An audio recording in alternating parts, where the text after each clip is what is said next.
সকলোৰে নমস্কাৰ। আমাৰ এই চেনেলৰ আটাইতকৈ পপুলাৰ দুটা ভিডিঅ' হ'ল এটা যিটো BTRৰ বিষয়ে ডিছকাছ কৰিছিলোঁ আৰু 2 নম্বৰ যিটো BTCৰ বিষয়ে ডিছকাছ কৰিছিলোঁ আৰু দুয়োটা ভিডিঅ'ৰে কমেণ্ট বক্স ভৰ্তি হৈ আছে এটাই কমেণ্টেদি আৰু সেই কমেণ্টটো হ'ল যে ছেপাৰেট বড়োলেণ্ড বা ভাৰতৰ এটা ষ্টেট হিচাপে বড়োলেণ্ডক স্বীকৃতি দিব লাগে বুলি। আহকচোন আজিৰ ভিডিঅ'ত তাৰে ওপৰত ডিছকাছ কৰোঁ যে will Bodoland ever become a separate state.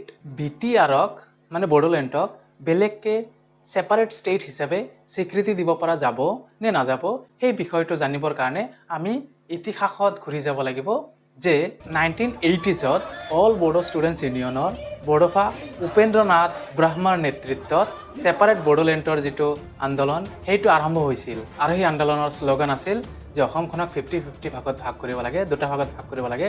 তাৰ এটা ভাগ হ'ব আসাম আৰু এটা ভাগ হ'ব বড়োলেণ্ড। কিন্তু বছৰ বছৰ প্ৰটেষ্ট কৰি থকাৰ পিছত বিভিন্ন ধৰণৰ ভায়োলেন্স হোৱাৰ পিছত আৰু নেগোচিয়েশ্যনছ হোৱাৰ পিছত 1993ত প্ৰথমবাৰৰ কাৰণে এটা বড়ো চুক্তি স্বাক্ষৰ কৰা হৈছিল আৰু সেই চুক্তি মতে গঠন হৈছিল বড়োলেণ্ড অট'নমাছ কাউন্সিল, যাক BAC বুলি কোৱা হয়। আৰু 2003 চনত দ্বিতীয়টো বড়ো চুক্তি স্বাক্ষৰ কৰা হৈছিল আৰু সেই দ্বিতীয় চুক্তিৰ মতে গঠন হৈছিল বড়োলেণ্ড টেৰিটৰিয়েল কাউন্সিল, যাক আমি BTC বুলি কওঁ আৰু এইটো গঠন হৈছিল ভাৰতৰ সংবিধানৰ 6th শ্বেডিউলৰ আণ্ডাৰত। আৰু ফাইনেলি 2020 চনত তৃতীয় নম্বৰ বড়ো চুক্তি সাইন কৰা হৈছিল আৰু সেই চুক্তি মতে BTAD Bodoland territorial area districts সেই নামটো চেঞ্জ কৰি নতুন নামাকৰণ কৰা হৈছিল আৰু তাৰে পৰা জন্ম হৈছিল BTR বড়োলেণ্ড টেৰিটৰিয়েল ৰিজনৰ।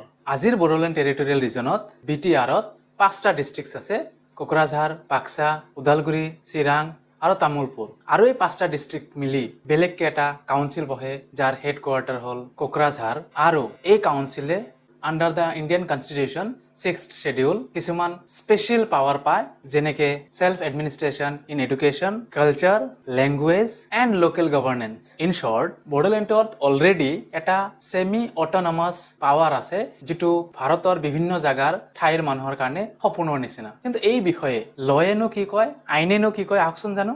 প্ৰথম কুৱেশ্যনটো হ'ল যে BTR কেতিয়াবা ফুল এটা ষ্টেট হিচাপে স্বীকৃতি দিব পৰা যাবনে? টেকনিকেলি ক'ব গ'লে য়েছ, দিব পৰা যাব, কিন্তু এইটো ইমান সহজ নহয়, কাৰণ ইণ্ডিয়ান কনষ্টিটিউশ্যনৰ 3rd নম্বৰ আৰ্টিকলত আছে যে নতুন এটা ষ্টেট হ'বলৈ হ'লে সেই পাৱাৰটো খালি পাৰ্লিমেণ্ট অফ ইণ্ডিয়াৰহে আছে আৰু এইটো হ'বলৈ গ'লে ডাঙৰ এটা প্ৰচেছৰ মাজেদি যাব লাগিব। কিছুমান ৰিকুৱাৰমেণ্টছ আছে যি ফুলফিল হ'ব লাগিব, যেনে 1 নম্বৰ ৰিকুৱাৰমেণ্ট এটা প্ৰপ'জেল লাগিব বা ৰেকমেণ্ডেশ্যনছ লাগিব by the central government of India. Concern ষ্টেটৰ লগত কনচাল্টেশ্যন হ'ব লাগিব।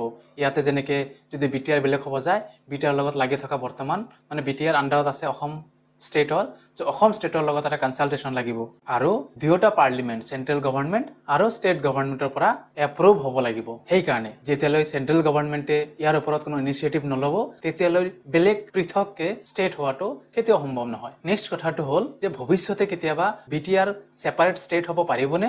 এনচাৰ হ'ল য়েছ, হ'ব পাৰিব, কিন্তু তাৰ কাৰণে এটা ষ্ট্ৰং পলিটিকেল উইল লাগিব ষ্টেট গভৰ্ণমেণ্ট আৰু চেণ্ট্ৰেল গভৰ্ণমেণ্টৰ। দিল্লী আৰু দিছপুৰ দুয়োটা জাগাৰ পৰা এপ্ৰুভ হ'লে তেতিয়া ফিউচাৰত BTR এটা ছেপাৰেট ষ্টেট হিচাপে স্বীকৃতি পাবও পাৰে। কিন্তু বৰ্তমানলৈ তেনেকুৱা কোনো ধৰণৰ কথা কেতিয়াও ভাবা হোৱা নাই। তাৰ ইনষ্টেডত অট'নমাছ কাউন্সিলছ বিলাকক আৰু ষ্ট্ৰং বনোৱাৰ কথাহে ইণ্ডিয়ান গভৰ্ণমেণ্টে ভাবি আছে, কোনো নতুন ষ্টেট ক্ৰিয়েট কৰাৰ কথা ভাবা নাই। আৰু 2020 চনত যেতিয়া তৃতীয়টো বড়ো চুক্তি স্বাক্ষৰ হৈছিল তেতিয়া সেই চুক্তিমতে কোৱা আছে যে সেই তৃতীয়টো চুক্তি হ'ল অন্তিম চুক্তি বড়ো ট্ৰাইবছসকলৰ লগত ভাৰত চৰকাৰৰ। গতিকে তাৰ পিছত নতুনকৈ আৰু চুক্তি হোৱাটো সম্ভাৱনা কম, যাৰ কাৰণে ছেপাৰেট ষ্টেট হোৱাটো ইমান সহজ নহয়। চ' কুৱেশ্যন আছিল যে will BTR ever become a separate state?